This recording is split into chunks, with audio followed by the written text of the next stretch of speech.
ಎಲ್ಲರಿಗೂ ನಮಸ್ಕಾರ. Vlogs with ಅನುಷಾಗೆ ಸ್ವಾಗತ. ಇವತ್ತು ಥರ್ಸ್ಡೇ ಆ್ಯಂಡ್ ಟೈಮ್ ಈಗ ಆಲ್ಮೋಸ್ಟ್ 1 o'clock ಆಗಿದೆ. ಸೊ ನಾನು ಬ್ರೇಕ್ಫಾಸ್ಟ್ ಎಲ್ಲ ಮಾಡಿ ಮುಗಿಸ್ದೆ. ಲೆಮನ್ ರೈಸ್ ಮಾಡಿದೆ. ನೆನ್ನೆ ಮಾಡಬೇಕು ಅಂತ ಅಂದ್ಕೊಂಡಿದ್ದೆ, ಬಟ್ ನೆನ್ನೆ ಆಗಲಿಲ್ಲ, ಇವತ್ತು ಮಾಡಿದ್ದೀನಿ.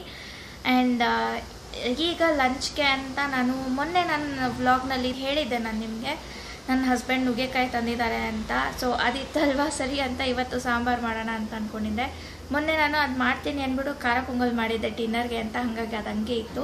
ಸೊ ಅದನ್ನು ಇವತ್ತು ನಾನು ಮಧ್ಯಾಹ್ನಕ್ಕೆ ಸಾರನ್ನು ಮಾಡ್ತಾಯಿದ್ದೀನಿ. ಆಲ್ರೆಡಿ ಬೇಳೆ ಎಲ್ಲ ಬೇಯೋದಕ್ಕೆ ಇಟ್ಟಿದ್ದೀನಿ, ಕುಕ್ಕರ್ ಪ್ರೆಷರ್ ಇಳಿಬೇಕಷ್ಟೇ. ಇನ್ನು ನುಗ್ಗೆಕಾಯಿ ಎಲ್ಲ ಕಟ್ ಮಾಡಿ ಇಟ್ಕೊಂಡು ಬೇಯೋದಕ್ಕೆ ಹಾಕಿದ್ರೆ ಸಾರು ಆಲ್ಮೋಸ್ಟ್ ಕಂಪ್ಲೀಟ್ ಆಗುತ್ತೆ. ಆ್ಯಂಡ್ ಅದಾದಮೇಲೆ ಇನ್ನು ಬೀನ್ಸ್ ಪಲ್ಯ ಮಾಡಬೇಕು ಅಂತ ಅಂದ್ಕೊಂಡಿದ್ದೀನಿ. ಅದಕ್ಕೂ ರೆಡಿ ಮಾಡ್ಕೊಳ್ಬೇಕು. ತರಕಾರಿ ಎಲ್ಲ ತೊಳೆದಿಟ್ಟಿದ್ದೀನಿ, ಕಟ್ ಮಾಡಿ ಅಡುಗೆ ಮಾಡಬೇಕಷ್ಟೇ. ಅನ್ನಕ್ಕಿಡಬೇಕು. ಈ 3 ಕೆಲಸ ಇದೆ ಈಗ ಸದ್ಯಕ್ಕೆ. ಆ್ಯಂಡ್ ಬೆಳಗ್ಗೆಯಿಂದ ನಾನು ಆಲ್ಮೋಸ್ಟ್ ಎಲ್ಲ ಕೆಲಸ ಮಾಡಿ ಮುಗಿಸ್ದೆ. ಅಂದರೆ ಮನೆ ಗುಡಿಸೋದು ಮತ್ತು ಪೂಜೆ ಮಾಡಿ ಎಲ್ಲ ಕಂಪ್ಲೀಟ್ ಆಗೋಯ್ತು. ಇವತ್ತು ಅದೊಂದು ನನಗೆ ಖುಷಿ. ಬಿಕಾಸ್ ಯಾವಾಗಲೂ ನಾನು ಬೆಳಗ್ಗೆನೇ ಪೂಜೆ ಮಾಡಬೇಕು ಅಂತ ಅಂದ್ಕೊಳ್ತೀನಿ, ಬಟ್ ಆಗಲ್ಲ, ಸಂಜೆನೇ ಮಾಡೋ ಥರ ಆಗುತ್ತೆ. ಬ್ಯಾಕ್ಗ್ರೌಂಡ್ ನಾಯ್ಸ್ ಇಗ್ನೋರ್ ಮಾಡಿ, ಆದಷ್ಟು ಸಂಜೆನೇ ಮಾಡೋ ಥರ ಆಗುತ್ತೆ. ಹಾಗಾಗಿ ನಾನು ಅಂದ್ಕೊಂಡೆ ಇವತ್ತು ಬೇಗ ಫಿನಿಷ್ ಮಾಡಿಬಿಡೋಣ ಕೆಲಸ ಎಲ್ಲ. ಆ್ಯಂಡ್ ಇವತ್ತು ಹೆಂಗಿದ್ರೂ ನನಗೆ ವಿಡಿಯೋ ಎಡಿಟಿಂಗ್ ಕೆಲಸ ಇರಲಿಲ್ಲ. ಸೊ ಅದೊಂದಷ್ಟು ಕೆಲಸ ತಪ್ಪಿತು ನನಗೆ. ಬಿಕಾಸ್ ನೆನ್ನೆ ನಾನು ವಿಡಿಯೋ ಅಪ್ಲೋಡ್ ಮಾಡಿಲ್ಲ, ಅಂದರೆ ವೆನ್ಸ್ಡೇ ಯಾವುದು ವಿಡಿಯೋ ಬಂದಿಲ್ಲ, ನೀವು ನೋಡಿರ್ಬೋದು. ಬಿಕಾಸ್ ಎಡಿಟಿಂಗ್ ಮಾಡಿ ನಾನು ರೆಂಡರ್ಗೆ ಹಾಕಿದ್ದೆ. ಎಕ್ಸ್ಪೋರ್ಟ್ ಆಗೋದಕ್ಕೆ ನನಗೆ ಅದು 20 minutes ವಿಡಿಯೋ ಹಾಕಿದ್ರಿಂದ 7 hours ತೋರಿಸ್ತಾ ಇತ್ತು. ಸೊ ಅದು ಆಗೋಷ್ಟೊತ್ತಿಗೆ ಪವರ್ ಹೊಟ್ಟೋಗಿ ಮತ್ತೆ ಅದು ಒಂದು 5 hours ಬಂದಿತ್ತು. ರೆಂಡರ್ ಆಗಿ 5 hours ಇನ್ನೂ ಬ್ಯಾಲೆನ್ಸ್ ಇತ್ತು. ಪವರ್ ಹೊಟ್ಟೋಗಿದ್ದಕ್ಕೆ ಏನಾಯಿತು, ಮತ್ತೆ 7 hours ಸ್ಟಾರ್ಟ್ ಆಯಿತು. ಹಾಗಾಗಿ ತುಂಬ ಲೇಟಾಗೋಯ್ತು ರೆಂಡರ್ ಆಗಿ ಎಲ್ಲ ಕಂಪ್ಲೀಟ್ ಆಗೋದಕ್ಕೆ. ಆ ಟೈಮ್ಗೆ ನೀವು ಆಲ್ರೆಡಿ ನಿದ್ದೆ ಮಾಡಿರ್ತೀರ, ಮಲ್ಕೊಂಡು ಅಷ್ಟೊತ್ತು ಆಗೋಗಿತ್ತು. ಹಾಗಾಗಿ ಸರಿ ಬೇಡ ಅಂದ್ಬಿಟ್ಟು ನಾನು ನೆನ್ನೆ ಅಪ್ಲೋಡ್ ಮಾಡಿಲ್ಲ. ಇವತ್ತು ಬೆಳಗ್ಗೆನೇ ಅಪ್ಲೋಡ್ ಮಾಡೋಣ ಅಂದ್ಬಿಟ್ಟು ಬೇಗ ಎಲ್ಲ ಕೆಲಸನೂ ಮಾಡಿ ಮುಗಿಸಿ ಅಪ್ಲೋಡ್ ಮಾಡಿದೆ. ಆ್ಯಂಡ್ ಕಮೆಂಟ್ಸ್ ಕೂಡ ಬರ್ತಾಯಿತ್ತು, ಕೆಲವೊಂದಕ್ಕೆ ರಿಪ್ಲೈ ಮಾಡಿದ್ದೀನಿ. ಆ್ಯಂಡ್ ತುಂಬ ಜನ ವಿಶಸ್ ಹೇಳ್ತಾಯಿದ್ರು 25,000 ಸಬ್ಸ್ಕ್ರೈಬರ್ಸ್ಗೆ ಅಂತ.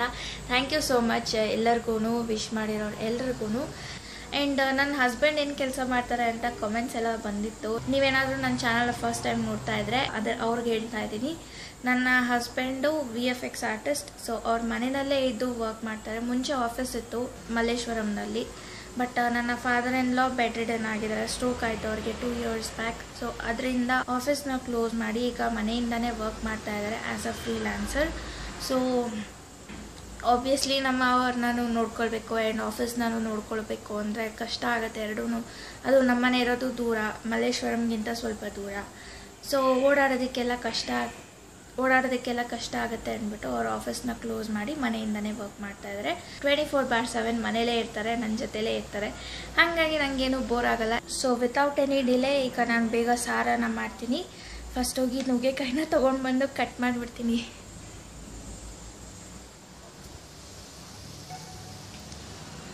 ನುಗ್ಗೆಕಾಯಿ ಎಲ್ಲ ತೊಳೆದಿಟ್ಟಿದ್ದೀನಿ ಆಲ್ರೆಡಿ. ಕಟ್ ಮಾಡಿ ಸಾರಿಗೆ ಬೇಳೆ ಜೊತೆ ಹಾಕಿ ಬೇಯಿಸ್ಬೇಕಷ್ಟೇ. ಸೊ ಈಗ ಬೇಗ ನಾನು ಆ ಕೆಲಸನ ಮಾಡ್ಕೊಳ್ತೀನಿ. ನಾನು ನಾರ್ಮಲಿ TV ನೋಡ್ಕೊಂಡು ಕೆಲಸ ಮಾಡೋದಕ್ಕೆ ಇಷ್ಟಪಡ್ತೀನಿ. ನೀವು ಯಾವ ಥರ ಇಷ್ಟಪಡ್ತೀರಾ ಅಂತ ನನಗೆ ಕಾಮೆಂಟ್ ಸೆಕ್ಷನಲ್ಲಿ ತಿಳಿಸಿ. ನನಗೆ TV ಇಲ್ಲಾಂದರೆ ಬೋರ್ ಆಗೋಗುತ್ತೆ, ಏನೋ ಕೆಲಸ ಮಾಡಬೇಕು ಅಂತ ಇಂಟ್ರೆಸ್ಟೇ ಬರೋದು. ಕೆಲವ್ರಿಗೆ ಹಾಬೀಸ್ ಚೇಂಜ್ ಇರುತ್ತೆ. ಕೆಲವರು ಮ್ಯೂಸಿಕ್ ಕೇಳಿಕೊಂಡು ಕೆಲಸ ಮಾಡೋದಕ್ಕೆ ಇಷ್ಟಪಡ್ತಾರೆ. ಅಮ್ಮ ಹಂಗೇ ಮ್ಯೂಸಿಕ್ ಅವ್ರಿಗೆ ಓಲ್ಡ್ ಸಾಂಗ್ಸ್ ಅಂದರೆ ಇಷ್ಟ. ಅದನ್ನು ಹಾಕ್ಕೊಂಡು ಕೆಲಸ ಮಾಡ್ತಾ ಇರ್ತಾರೆ. ನಾರ್ಮಲಿ ಅವ್ರಿಗೆ ವೀಕೆಂಡ್ಸ್ ಲೀವ್ ಇರುತ್ತೆ, ಸ್ಯಾಟರ್ಡೇ ಸಂಡೇ. ಸೊ ಆ ಟೈಮಲ್ಲಿ ಹಾಕ್ಬಿಟ್ಟು ಅವ್ರು ಪಾಡುವ ಕೆಲಸ ಮಾಡ್ತಾ ಇರ್ತಾಯಿದ್ರು. ಬಟ್ ನನಗೆ TV ಇರಲೇಬೇಕು. TV ಇಲ್ಲ ಅಂದರೆ ನನಗೆ ಆಗಲ್ಲ, ತಲೆ ಕೆಟ್ಟೋಗುತ್ತೆ. ಆ್ಯಂಡ್ ನುಗ್ಗೆಕಾಯಿ ತುಂಬ ಜನ ಫೇವ್ರೆಟ್ ಅಂತ ಹೇಳಿದ್ದೀರಾ. ನನಗಂತೂ ಪಂಚಪ್ರಾಣ. ನನಗೆ ಎಷ್ಟು ಬೇಕಾದ್ರೂ ಮಾಡಿಕೊಡಿ, ನಾನು ತಿಂತೀನಿ ನುಗ್ಗೆಕಾಯಿ, ಅಷ್ಟು ಇಷ್ಟ ನನಗೆ. ಸೊ ನುಗ್ಗೆಕಾಯಿ ಅಂದಿದ್ದ ತಕ್ಷಣ ನನಗೆ ಒಂದು ಇನ್ಸಿಡೆಂಟ್ ಜ್ಞಾಪಕ ಬರುತ್ತೆ. ನಾನು ಚಿಕ್ಕವಳಿದ್ದಾಗ, ಅಂದರೆ ಒಂದು may be 6th standard 7th standard ಇರ್ಬೋದು. ಆ ಟೈಮಲ್ಲಿ ನನಗೆ ಆಬ್ವಿಯಸ್ಲಿ ನುಗ್ಗೆಕಾಯಿ ಅಂದರೆ ಇಷ್ಟ ಅಲ್ವಾ. ಸೊ ನಮ್ಮಪ್ಪ ವೆಜಿಟೇಬಲ್ಸ್ ಏನಾದರೂ ತರಬೇಕಾದ್ರೆ ಡೆಫಿನೆಟ್ಲಿ ನುಗ್ಗೆಕಾಯಿ ಅಂತೂ ತರ್ತಾಯಿದ್ರು. ಅದು ನಾವು ವಟಾರದಲ್ಲಿ ಇದ್ದಿದ್ದು. ಅಲ್ಲಿ ಇದ್ದಿದ್ದು ಓನರ್ ಅವರೆಲ್ಲ ನಮಗೆ ತುಂಬ ಕ್ಲೋಸ್ ಆಗಿದ್ದು. ಅವರು ಅವರ ಮೊಮ್ಮಗ ಎಲ್ಲ ನಾನು ನಮ್ಮ ಅಪ್ಪನ ನುಗ್ಗೆಕಾಯಿ ಮಾಮ ಅಂತಲೇ ಕರಿತಾ ಇದ್ದಿದ್ದು. ಬಿಕಾಸ್ ನುಗ್ಗೆಕಾಯಿ ಅಂದರೆ ನಮ್ಮ ಮನೇಲಿ ಫೇಮಸ್ ಅಂತ ಅವ್ರಿಗೆಲ್ಲರಿಗೂ ಗೊತ್ತು. ಯಾವಾಗ ವೆಜಿಟೇಬಲ್ಸ್ ತರಬೇಕು ಅಥವಾ ಅಂಗಡಿಗೆ ಹೋದಾಗ್ಲೂ ನುಗ್ಗೆಕಾಯಿ ಮಾತ್ರ ತರ್ತಾಯಿದ್ರು. ಹಾಗಾಗಿ ನಮ್ಮ ಅಪ್ಪಂಗೆ ಅದೇ ಹೆಸರಾಗೋಗಿತ್ತು ನುಗ್ಗೆಕಾಯಿ ಮಾಮ ಅಂತ. ಅವರೆಲ್ಲ ಚಿಕ್ಕವರು, LKG-ನಲ್ಲೋ ಅಥವಾ UKG-ನಲ್ಲೋ ಇದ್ರು ಅವರೆಲ್ಲ. ಸೊ ಅವರೆಲ್ಲ ನಮ್ಮ ಅಪ್ಪನ ನುಗ್ಗೆಕಾಯಿ ಮಾಮ ಅಂತ ಕರೆಯೋರು.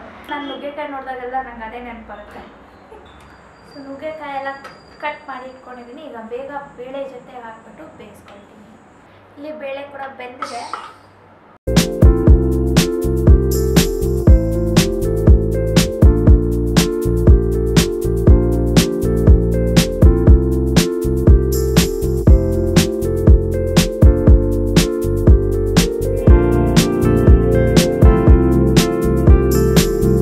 ಯಾವುದೇ ತರಕಾರಿ ಸಾರಾಗಲಿ ನಾನು ಫಸ್ಟು ಬೇಳೆನ ಬೇಯಿಸ್ಕೊಂಡ್ಬಿಡ್ತೀನಿ. ಬೇಳೆ ಬೇಯೋ ಟೈಮ್ನಲ್ಲೇ ನಾನು ಸ್ವಲ್ಪ ಬೆಳ್ಳುಳ್ಳಿ ಮತ್ತು ಟೊಮೆಟೊನ ಹಾಕಿ ಬೇಯಿಸ್ಕೊಂಡ್ಬಿಡ್ತೀನಿ. ಒಂದು 2ರಿಂದ 3 ವಿಸಿಲ್ವರೆಗೂ.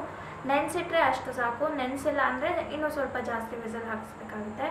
ನೆಕ್ಸ್ಟ್ ಅದಾದಮೇಲೆ ಸೆಕೆಂಡ್ ರೌಂಡಿಗೆ ತರಕಾರಿ ಏನಿದೆ ಅದನ್ನು ಹಾಕ್ಬಿಟ್ಟು ಒಂದು ಇಲ್ಲಾಂದರೆ 2 ವಿಸಿಲ್, ತರಕಾರಿ ಮೇಲೆ ಡಿಪೆಂಡ್ ಆಗುತ್ತೆ, ಅಷ್ಟು ವಿಸಿಲ್ ಹಾಕ್ಸಿದ್ರೆ ತರಕಾರಿನೂ ಬೆಂದೋಗುತ್ತೆ. ಆ್ಯಂಡ್ ಅದಾದಮೇಲೆ ಸ್ಟವ್ ಮೇಲಿಟ್ಟು ಒಂದು 2 ನಿಮಿಷ ಹಾಗೆ ಕುದಿಸಿದ್ರೆ ಚೆನ್ನಾಗಿ ಉಪ್ಪು ಖಾರ ಎಲ್ಲ ಚೆನ್ನಾಗಿ ಮಿಕ್ಸ್ ಆಗಿ ಹಿಡಿಯುತ್ತೆ ತರಕಾರಿಗೆ. ಆ ಟೈಮಲ್ಲೇ ಬೇಕಂದರೆ ನಾವು ಹುಣಸೆ ಹಣ್ಣನ್ನು ಕೂಡ ಆ್ಯಡ್ ಮಾಡ್ಕೊಳ್ಬೋದು. ಆವಾಗ ಸಾಂಬಾರೆಲ್ಲ ಬೇಗ ಆಗೋಗುತ್ತೆ.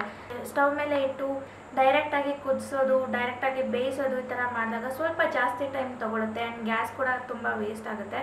ಹಾಗಾಗಿ ನಾನು ಈ ಮೆಥಡ್ನ ಫಾಲೋ ಮಾಡ್ತೀನಿ. ಸೊ ದ್ಯಾಟ್ ಬೇಗನೂ ಆಗುತ್ತೆ ಆ್ಯಂಡ್ ಆಲ್ರೆಡಿ ಪ್ರೆಷರ್ ಬರೋದಕ್ಕೆ ಕೂಡ ಸ್ಟಾರ್ಟ್ ಆಗ್ತಾ ಇದೆ.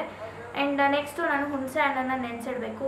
ಆಮೇಲೆ ಸಾರನ್ನು ಕುದಿಯೋದಕ್ಕೆ ಇಟ್ಮೇಲೆ ಹುಣಸೆ ಹಣ್ಣು ಹಾಕಿ ಒಗ್ಗರಣೆನ ಹಾಕಿಬಿಟ್ರೆ ಸಾಂಬಾರು ಕೆಲಸ ಮುಗಿಯುತ್ತೆ. ನೆಕ್ಸ್ಟು ನಾನು ಪಲ್ಯನ ಮಾಡ್ಕೊಂಡ್ಬಿಡ್ತೀನಿ. ತರಕಾರಿ ಎಲ್ಲ ತೊಳೆದಿಟ್ಟಿದ್ದೀನಿ. ಬೀನ್ಸ್ ಮತ್ತು ಕ್ಯಾರೆಟ್ ಪಲ್ಯ ಮಾಡೋಣ ಅಂತ ಅಂದ್ಕೊಂಡಿದ್ದೆ. ಪ್ರೆಷರ್ ಬರುತ್ತೆ ಅಷ್ಟು ಕ್ಲಿಯರಾಗಿ ಕೇಳಿಸಲ್ಲ. ಸೊ ನಾನು ಬೇಗ ಇದನ್ನು ಕಟ್ ಮಾಡಿ ಇಟ್ಕೊಂಡ್ಬಿಡ್ತೀನಿ.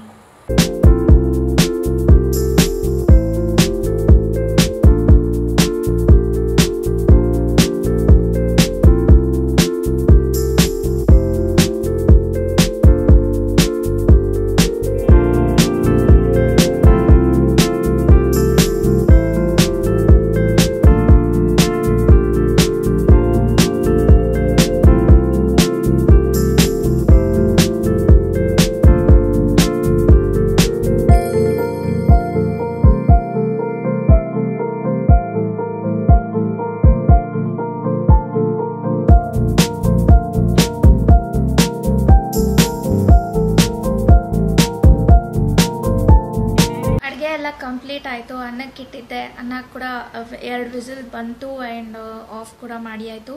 ಪ್ರೆಷರ್ ಇಳಿದ ತಕ್ಷಣ ಊಟ ಮಾಡಬೇಕಷ್ಟೇ. ಆ್ಯಂಡ್ ಬೀನ್ಸ್ ಪಲ್ಯ ಇವತ್ತು ಮಾಡಿದ್ದೆ. ಬೀನ್ಸ್ ಜೊತೆ ಕ್ಯಾರೆಟ್ ಹಾಕಿ ಮಾಡಿದ್ದೆ. ಬೀನ್ಸ್ ಪಲ್ಯ ನಾನು ಆಲ್ರೆಡಿ ನನ್ನ ಚಾನಲ್ನಲ್ಲಿ ಅಪ್ಲೋಡ್ ಮಾಡಿದ್ದೀನಿ. ಸೊ ನೀವೇನಾದರೂ ಫಸ್ಟ್ ಟೈಮ್ ನನ್ನ ಚಾನಲ್ನ ನೋಡ್ತಾ ಇದ್ದರೆ ಲಿಂಕ್ ಇಲ್ಲಿ ಬರುತ್ತೆ, ಕ್ಲಿಕ್ ಮಾಡಿ ನೋಡಿ. ಆ್ಯಂಡ್ ನಾನು ಅದೇ ಥರನೇ ಮಾಡಿರೋದು. ಇವತ್ತು ಕ್ಯಾರೆಟ್ ಒಂದು ಎಕ್ಸ್ಟ್ರಾ ಆ್ಯಡ್ ಮಾಡಿದ್ದೀನಿ ಅಷ್ಟೇ, ಇನ್ನೇನು ಡಿಫ್ರೆನ್ಸ್ ಇಲ್ಲ. ಸೊ ಅಡುಗೆ ಕೆಲಸ ಮುಗೀತಲ್ವ, ಇವಾಗ ಸ್ವಲ್ಪ ಹೊತ್ತು ರೆಸ್ಟ್ ತೊಗೊಳ್ಬೋದು. ಎಡಿಟಿಂಗ್ ಕೆಲಸ ಇತ್ತು ಅಂದರೆ ಇಷ್ಟೊತ್ತಿಗೆ ನಾನು ಸಿಸ್ಟಮ್ ಮುಂದೆ ಕೂತಿರ್ತಾ ಇದ್ದೆ, ಎಡಿಟ್ ಮಾಡಿಕೊಂಡು ವೀಡಿಯೋಸ್ನ ರೆಂಡರ್ ಇದೇ ಆಗೋಗುತ್ತೆ. ಸೊ ಇವತ್ತು ಬೆಳಗ್ಗೆನೇ ವಿಡಿಯೋ ಅಪ್ಲೋಡ್ ಮಾಡಿರೋದ್ರಿಂದ ಅದು ಒಂದು ಟೆನ್ಷನ್ ಫ್ರೀ. ಹಾಗಾಗಿ ಇವತ್ತು ಫ್ರೀಯಾಗಿ ಕೂತಿದ್ದೀನಿ. ಗಾಡಿ ಸೌಂಡ್ ಫ್ರೀಯಾಗಿ ಕೂತಿದ್ದೀನಿ. ಆ್ಯಂಡ್ ಈಗ ಸ್ವಲ್ಪ ಊಟ ಮಾಡಿಬಿಟ್ಟು ಸ್ವಲ್ಪ ಹೊತ್ತು ರೆಸ್ಟ್ ತೊಗೊಳ್ತೀನಿ. ಬಿಕಾಸ್ ರೆಸ್ಟ್ ಬೇಕು. ತುಂಬ ಟಯರ್ಡ್ ಆಗೋಗಿದೆ. Because daily vlog, daily edit ಹಾಗೆ ಮಾಡ್ತಾಯಿದ್ರೆ ಸ್ವಲ್ಪನಾದರೂ ರೆಸ್ಟ್ ಬೇಕಾಗುತ್ತೆ. ಆ್ಯಂಡ್ ಇವಾಗ ಆಲ್ಮೋಸ್ಟ್ ವ್ಲಾಗನ್ನು ಸ್ಟಾರ್ಟ್ ಮಾಡಿದ್ದೀನಿ ಮಧ್ಯಾಹ್ನದಿಂದನೇ. ಇವತ್ತು ಸಾಯಂಕಾಲವರೆಗೂ ನಾನು ವ್ಲಾಗನ್ನ ಕಂಟಿನ್ಯೂ ಮಾಡ್ತೀನಿ. ಕೆಲವರು ಮಧ್ಯಾಹ್ನದ ಹೊತ್ತು ನಿದ್ದೆ ಮಾಡ್ತಾರೆ ಊಟ ಮಾಡಿದ್ಮೇಲೆ. ಬಟ್ ನನಗೆ ಅಭ್ಯಾಸನೇ ಇಲ್ಲ. ಬಿಕಾಸ್ ನಾನು ಒಂದು 5 ನಿಮಿಷ ಮಧ್ಯಾಹ್ನ ಹೊತ್ತು ಮಲ್ಕೊಂಡ್ರೂ ರಾತ್ರಿ ಒಂದು 2ರಿಂದ 3 ಅವರ್ಗೆ ನಂಗೆ ನಿದ್ದೆನೇ ಹಿಡಿಯಲ್ಲ. ಹಾಗಾಗಿ ನಾನು ಮೊದಲಿಂದನೂ ಅಷ್ಟೇ ನಿದ್ದೆ ಮಾಡೋದು ಕಮ್ಮಿನೇ. ಮಧ್ಯಾಹ್ನದ ಹೊತ್ತು ತುಂಬ ತಡೆಯೋಕ್ಕಾಗದೇ ಇರೋಷ್ಟು ನಿದ್ದೆ ಬಂತು ಅಂದರೆ ಅವಾಗ ಮಲ್ಕೊಂಡು ನಿದ್ದೆ ಮಾಡ್ತೀನಿ ಅಷ್ಟೇ. ಅದು ಬಿಟ್ಟರೆ ಎವ್ರಿ ಡೇ ಮಲ್ಗೋ ಅಂಥ ಹ್ಯಾಬಿಟ್ ನನಗಿಲ್ಲ. ನಿಮ್ಗೇನಾದರೂ ಆ ಹ್ಯಾಬಿಟ್ ಇತ್ತು ಅಂದರೆ ನನಗೆ ಕಾಮೆಂಟ್ ಸೆಕ್ಷನಲ್ಲಿ ತಿಳಿಸಿ. ಈಗ ಊಟ ಮಾಡಿಬಿಟ್ಟು ಸ್ವಲ್ಪ TV ನೋಡ್ತೀನಿ. ಬಿಕಾಸ್ ಯಾವುದಾದ್ರು ಒಳ್ಳೆ ಫಿಲಮ್ ಇತ್ತು ಅಂದರೆ ನೋಡೋಣ, ಇಲ್ಲ ಅಂದರೆ ಇದೆಯಲ್ಲ ಸಿಸ್ಟಮ್ಮು, ಲ್ಯಾಪ್ಟಾಪ್ ಇಟ್ಕೊಂಡು ನಿಮ್ಮ ಕಮೆಂಟ್ಸ್ ಎಲ್ಲ ಬಂದಿರುತ್ತೆ ಅದಕ್ಕೆಲ್ಲ ರಿಪ್ಲೈ ಮಾಡೋದು. ಇಲ್ಲಾಂದರೆ ವಿಂಡೋ ಶಾಪಿಂಗ್, ಯಾವ್ದಾದ್ರು ಆನ್ಲೈನಲ್ಲಿ ಆಫರ್ಸ್ ಇದೆಯಾ ನನಗೆ ಬೇಕಾಗಿರೋದು, ಅಥವಾ ಕುರ್ತೀಸೋ ಏನಾದರೂ ನೋಡ್ಕೊಂಡು ಟೈಮ್ ಪಾಸ್ ಮಾಡೋದು. ಆಮೇಲೆ ಸ್ವಲ್ಪ ಹೊತ್ತಾದಮೇಲೆ ಮಿಕ್ಕಿದ ಕೆಲಸ ಏನೇನಿದೆಯೋ ಅದೆಲ್ಲ ಬ್ಯಾಕ್ ಟು ರುಟೀನ್ ಅಂತ ಆ ಕೆಲಸನೆಲ್ಲ ಫಿನಿಷ್ ಮಾಡಬೇಕಾಗುತ್ತೆ. ಇನ್ನೂ ಒಂದಷ್ಟು ಬಟ್ಟೆಗಳಿದೆ, ಅದೆಲ್ಲ ಮಡ್ಚಿಡಬೇಕು. ಊಟ ಮಾಡಿ ಸ್ವಲ್ಪ ಹೊತ್ತು ರೆಸ್ಟ್ ತೊಗೊಳ್ತೀನಿ, ಆಮೇಲೆ ಆ ಕೆಲಸ ಎಲ್ಲ ಮಾಡ್ಕೊಳ್ತೀನಿ. ಬಿಕಾಸ್ ಯಾವಾಗಲೂ ಕೆಲಸ ಅಂತ ಇದ್ದರೆ ನಮಗೆ ಯಾವಾಗ ರೆಸ್ಟು ಅಲ್ವಾ, ಅದಕ್ಕೆ. ಸೊ ಆನ್ಲೈನ್ ಶಾಪಿಂಗ್ ಅಂದಿದ ತಕ್ಷಣ ನಂಗೆ ನೆನಪಾಯಿತು, ಕೆಲವರು ಒಬ್ಬರು ಸಬ್ಸ್ಕ್ರೈಬರ್ ಇದಕ್ಕಿಂತ ಮುಂಚೆನೂ ಕೇಳಿದರು ಪಾಪ. ನಾನು ಆಲ್ಮೋಸ್ಟ್ ಹಿಂದೆ ಒಂದು ವಾಲ್ ಸ್ಟಿಕ್ಕರ್ ಬಗ್ಗೆ ವಿಡಿಯೋ ಮಾಡಿದ್ದಾಗ ಅದರಲ್ಲಿ ತೋರಿಸ್ಕೊಟ್ಟಿದ್ದೆ ಯಾವ ಥರ ಆರ್ಡರ್ ಮಾಡಬೇಕು ಏನು ಅಂತ. ಇವತ್ತು ಒಬ್ಬರು ಸಬ್ಸ್ಕ್ರೈಬರ್ ಕಮೆಂಟ್ ಮಾಡಿದರು, ಆನ್ಲೈನ್ ಶಾಪಿಂಗ್ ಮಾಡೋದು ಫ್ಲಿಪ್ಕಾರ್ಟಲ್ಲಿ ಹೇಗೆ ತೋರಿಸ್ಕೊಡಿ ಅಂತ. ಫ್ಲಿಪ್ಕಾರ್ಟ್, ಅಮೆಝಾನ್ ಎಲ್ಲ ಆಲ್ಮೋಸ್ಟ್ ಸೇಮೇ ಇದೆ. ಶಾಪಿಂಗ್ ಮಾಡೋದು ಅಥವಾ ಅದರ ಪ್ರೊಸೀಜರ್ಸ್ ಏನೇನಿದೆ ಎಲ್ಲ ಸಿಮಿಲರೇ ಇದೆ. ಸೊ ನೀವೇನಾದರೂ ಆ ವಿಡಿಯೋನ ನೋಡಿಲ್ಲ ಅಂದರೆ ಕೆಳಗಡೆ ಡಿಸ್ಕ್ರಿಪ್ಷನ್ ಬಾಕ್ಸ್ನಲ್ಲಿ ಹಾಕಿರ್ತೀನಿ, ಇಲ್ಲಾಂದರೆ ಇಲ್ಲಿ ಲಿಂಕ್ ಬರುತ್ತೆ, ಅಲ್ಲಿ ಅದನ್ನು ಓಪನ್ ಮಾಡಿ ನೀವು ಚೆಕ್ ಮಾಡ್ಬೋದು. ಅದೇ ಥರನೇ ನೀವು ಯಾವುದೇ ನಿಮಗೆ ಐಟಮ್ಸ್ ಬೇಕೋ ಅದನ್ನು ನೀವು ಶಾಪಿಂಗ್ ಆರಾಮಾಗಿ ಮಾಡ್ಕೊಳ್ಬೋದು. ಸೊ ಅದೂ ಇನ್ಫಾರ್ಮೇಷನ್ ಸಾಲಿಲ್ಲ ಅಂದರೆ ನನಗೆ ಕಾಮೆಂಟ್ ಸೆಕ್ಷನಲ್ಲಿ ತಿಳಿಸಿ, ನಾನು ಡೀಟೇಲ್ಡಾಗಿ ಒಂದು ವಿಡಿಯೋ ಮಾಡಿ ನಿಮಗೋಸ್ಕರ ಅಂತ ಅಪ್ಲೋಡ್ ಮಾಡ್ತೀನಿ. ಸೊ ದಟ್ ಇನ್ನೂ ನಿಮಗೆ ಕ್ಲಿಯರಾಗಿ ಅರ್ಥ ಆಗುತ್ತೆ ಅಂತ. ಸೊ ಇದನ್ನೇ ಹೇಳಬೇಕಾಗಿತ್ತು. ಆ್ಯಂಡ್ ಇವಾಗ ಬೇಗ ಹೋಗಿ, ಐ ಥಿಂಕ್ ಪ್ರೆಷರ್ ಕೂಡ ಇಳಿದಿದೆ ಅನಿಸುತ್ತೆ, ಬೇಗ ಹೋಗಿ ನಾನು ಊಟ ಮಾಡಿಕೊಂಡು ಸ್ವಲ್ಪ ಹೊತ್ತು ರೆಸ್ಟ್ ತಗೊಂಡು ಆಮೇಲೆ ನಾನು ಮೇ ಬಿ ಕಾಫಿ ಟೈಮ್ಗೆ ಸಿಗ್ತೀನಿ. Good evening every one. ನಾನು ಆಗಲೇ ವ್ಲಾಗ್ನಲ್ಲಿ ಹೇಳಿದ್ದೆ ಕಾಫಿ ಟೈಮ್ಗೆ ಮತ್ತೆ ಸಿಗ್ತೀನಿ ನಾನು ಅಂತ. ಸೊ ಈಗ ಆಲ್ರೆಡಿ ಕಾಫಿ ಟೈಮ್ ಆಗಿದೆ. ಈಗ ಟೈಮ್ ಬಂದು 6:30. ಸೊ ನಾನಿಲ್ಲಿ ಹಾಲು ಕೂಡ ಕಾಯಿಸ್ತಾ ಇದ್ದೀನಿ. ಬೇಗ ಕಾಫಿ ಮಾಡ್ಕೊಂಡು ಕುಡಿಬೇಕಾಗುತ್ತೆ, ಬಿಕಾಸ್ ಬೆಳಗ್ಗೆಯಿಂದ ನಾನು ಕಾಫಿನೇ ಕುಡ್ದಿಲ್ಲ. ನಿಮ್ಗೆ ಆಶ್ಚರ್ಯ ಆಗ್ಬೋದು, ಏನೋ ಕುಡಿಬೇಕು ಅಂತಾನು ಅನಿಸ್ಲಿಲ್ಲ. ಆ್ಯಂಡ್ ಬ್ರೇಕ್ಫಾಸ್ಟ್ ಆದಮೇಲೆ ಅದು ಇದು ಕೆಲಸ ಮಾಡಿಕೊಂಡು ಬ್ಯುಸಿ ಇದ್ದಿದ್ದರಿಂದ ಕಾಫಿ ಕುಡಿಬೇಕು ಅನ್ನೋದೇ ಮರ್ತೋಗಿದ್ದೀನಿ. ಆ್ಯಂಡ್ ಅದಾದಮೇಲೆ ಅಡುಗೆ ಸ್ಟಾರ್ಟ್ ಮಾಡಿದೆ. ಅಡುಗೆ ಆದಮೇಲೆ ಊಟ ಮಾಡಿ ಇಷ್ಟು ಕೆಲಸ ಆಗಿತ್ತು, ಹಾಗಾಗಿ ಅದ್ರ ಬಗ್ಗೆ ಕಾನ್ಸಂಟ್ರೇಷನ್ ಮಾಡಿಲ್ಲ ನಾನು. ಸೊ ಈಗ ಕುಡಿಬೇಕು ಅಂತ ಅನ್ನಿಸ್ತಾ ಇದೆ. ನನ್ನ ಹಸ್ಬೆಂಡ್ ಅಂಗಡಿಗೆ ಹೋಗಿದ್ದಾರೆ. ಸೊ ಅವ್ರು ಬಂದಮೇಲೆ ನಾನು ಕಾಫಿನ ಮಾಡಿ ಇಬ್ರು ಕಾಫಿನ ಕುಡಿತೀವಿ. ಇವತ್ತು ಡಿನ್ನರ್ಗೆ ನಾನೇನು ಮಾಡಬೇಕಾಗಿಲ್ಲ, ಬಿಕಾಸ್ ಮಧ್ಯಾಹ್ನ ಮಾಡಿದ ಸಾರು ಹಂಗೆ ಇದೆ ಆ್ಯಂಡ್ ಅದೇ ಅಡ್ಜಸ್ಟ್ ಆಗುತ್ತೆ. ಸ್ವಲ್ಪ ಮೊಸರು ಕೂಡ ಇದೆ, ಸೊ ಅದು ಅಡ್ಜಸ್ಟ್ ಆಗುತ್ತೆ. ರಾತ್ರಿಗೆ ಜಸ್ಟ್ ರೈಸ್ ಅಥವಾ ಏನಾದ್ರು ಮುದ್ದೆ ಏನಾದ್ರು ಮಾಡಿಕೊಂಡ್ರೆ ನಡೆಯುತ್ತೆ. ಇನ್ನೇನು ಎಕ್ಸ್ಟ್ರಾ ಸಾರು ಮಾಡಬೇಕು ಆ ಥರ ಎಲ್ಲ ಕೆಲಸ ಇಲ್ಲ. ಬೇಗ ಮಾಡಿಬಿಟ್ರೆ ಇದೊಂದು ಕಷ್ಟ ನಮಗೆ ತಪ್ಪುತ್ತೆ. ಸೊ ಬೇಗ ನಾನು ರಾತ್ರಿಗೆ ಹಾಲು ಒಡೆದೋಗಿದೆ ಅನಿಸುತ್ತೆ, ಟಪ್ ಅಂತ ಇದೆ. ಒಡೆದೋಯ್ತು ಅಂದರೆ ಫ್ರಿಜ್ಜಲ್ಲಿನ 1/2 ಲೀಟ್ರ್ ಹಾಲಿದೆ, ಅದನ್ನು ತೊಗೊಂಡು ಬಂದು ಕಟ್ ಮಾಡಿ ಕಾಯಿಸ್ಬೇಕಾಗತ್ತೆ ಅಷ್ಟೇ. ಇದು ಹೋಗಿದೆ, ಹಾಲು ಹೋಗಿದೆ. ಸೊ ಅದನ್ನು ಫ್ರಿಜ್ಜಲ್ಲಿ ಇರೋದನ್ನು ತೆಗೆದಿಟ್ಬಿಡ್ತೀನಿ.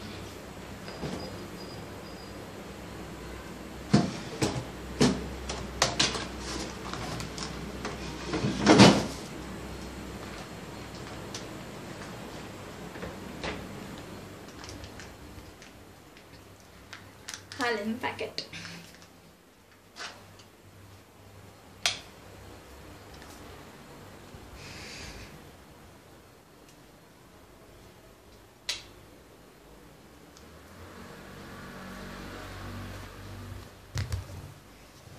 ಇವಾಗ ನನ್ನ ಹಸ್ಬೆಂಡಿಗೆ ವೆಯ್ಟ್ ಮಾಡ್ತಾ ಇದ್ದೀನಿ. ಆ್ಯಂಡ್ ಇನ್ನೂ ಒಂದು ವಿಷಯ ನಿಮ್ಮೆಲ್ಲರ ಜೊತೆ ಶೇರ್ ಮಾಡ್ಕೊಳ್ಬೇಕು ಅಂತ ಅಂದ್ಕೊಂಡಿದ್ದೆ. ಏನಪ್ಪ ಅಂದರೆ, ಈಗ ನನ್ನ ಚಾನಲಲ್ಲಿ 25,000 ಸಬ್ಸ್ಕ್ರೈಬರ್ಸ್ ಆಗಿದ್ದಾರೆ, ನಿಮ್ಮೆಲ್ಲರಿಗೂ ಗೊತ್ತು. ಆ್ಯಂಡ್ ತುಂಬ ಜನ ವಿಶಸ್ ಕೂಡ ಮಾಡಿದ್ದಾರೆ.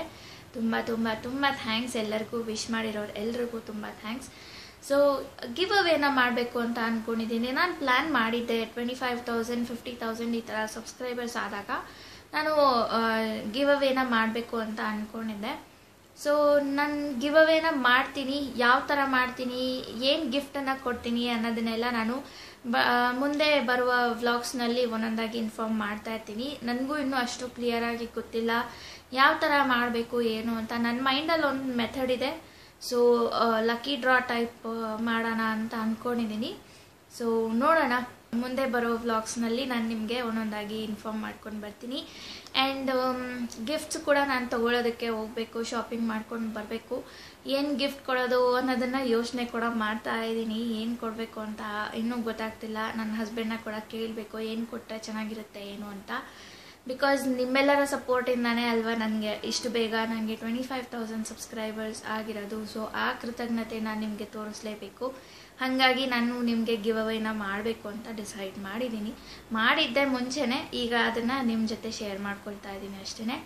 ಸೊ ನೋಡೋಣ, ನಾನು ನಿಮಗೆ ಹೇಳ್ತೀನಿ ಯಾವ ಥರ ಮಾಡ್ತೀನಿ, ಏನು ಗಿವ್ ಅವೇನ ಕೊಡ್ತಾ ಇದ್ದೀನಿ ಅಂತ ಎಲ್ಲ ನಾನು ನಿಮಗೆ ತಿಳಿಸ್ತೀನಿ. ಸೊ ಅಲ್ಲಿವರೆಗೂ ನೀವು ಸ್ವಲ್ಪ ವೆಯ್ಟ್ ಮಾಡಬೇಕಾಗತ್ತೆ. ಸೊ ಈಗ ನನ್ನ ಹಸ್ಬೆಂಡ್ ಬಂದಮೇಲೆ ನಾನು ಕಾಫಿ ಮಾಡಿ ಕೊಟ್ಬಿಟ್ಟು ಆಮೇಲೆ ನಾನು ನಿಮಗೆ ಸಿಗ್ತೀನಿ. ನನ್ನ ಹಸ್ಬೆಂಡ್ ಅಂಗಡಿಗೆ ಹೋಗಿದ್ದಾರೆ. ಅವ್ರು ಬಂದಮೇಲೆ ಕಾಫಿ ಕುಡಿತೀವಿ ಅಂತ ಹೇಳಿದ್ದೆ ಅಲ್ವಾ. ಬಟ್ ಬರಬೇಕಾದ್ರೆ ಸರ್ಪ್ರೈಸ್ ಆಗಿ ನನಗೊಂದು ಗಿಫ್ಟ್ ತಂದಿದ್ದಾರೆ. ಏನಪ್ಪ ಅಂತ ಯೋಚನೆ ಮಾಡ್ತಾ ಇದ್ದೀರಾ? ನನ್ನ ಫೇವ್ರೆಟ್ ಕಾರ್ನೆಟೋ ಐಸ್ ಕ್ರೀಮ್. ನನಗೆ ಕಾರ್ನೆಟೋ ಅಂದರೆ ತುಂಬಾ ಇಷ್ಟ. ಸೊ ಇವತ್ತು ಅಂಗಡಿಗೆ ಹೋದವರು ಅದನ್ನು ತೊಗೊಂಡು ಬಂದಿದ್ದಾರೆ. ಹೇಳಿಲ್ಲ ಏನೂ ಇಲ್ಲ, ಹಂಗೆ ತೊಗೊಂಡ್ಬಂದ್ಬಿಟ್ಟಿದ್ದಾರೆ. ಇವಾಗ ಕಾಫಿ ಕುಡಿಬೇಕು ಅಂತ ಪ್ಲ್ಯಾನ್ ಮಾಡಿದೆ. ಇವ್ರು ನೋಡಿದ್ರೆ ಈ ಥರ ಮಾಡಿದ್ದಾರೆ. ಸೊ ಫಸ್ಟ್ ನಾನೀಗ ಐಸ್ ಕ್ರೀಮ್ನ ತಿಂತೀನಿ. ಸ್ವಲ್ಪ ಹೊತ್ತು ಆದಮೇಲೆ ಕಾಫಿನ ಮಾಡ್ಕೊಂಡು ಕುಡಿತೀನಿ. ಈಗ ಹೋಗಿ ನಾನು ಐಸ್ ಕ್ರೀಮ್ನ ಎಂಜಾಯ್ ಮಾಡ್ತೀನಿ.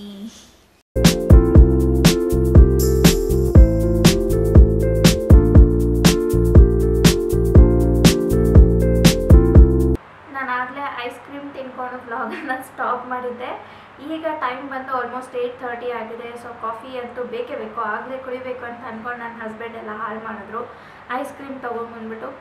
ಸೊ ಈಗ ನಾನು ಕಾಫಿನ ಮಾಡ್ತಾ ಇದ್ದೀನಿ. ಅಂದರೆ ಹಾಲನ್ನು ಕಾಯಿಸಿ ಆಮೇಲೆ ಕಾಫಿನ ಮಿಕ್ಸ್ ಮಾಡ್ತೀನಿ.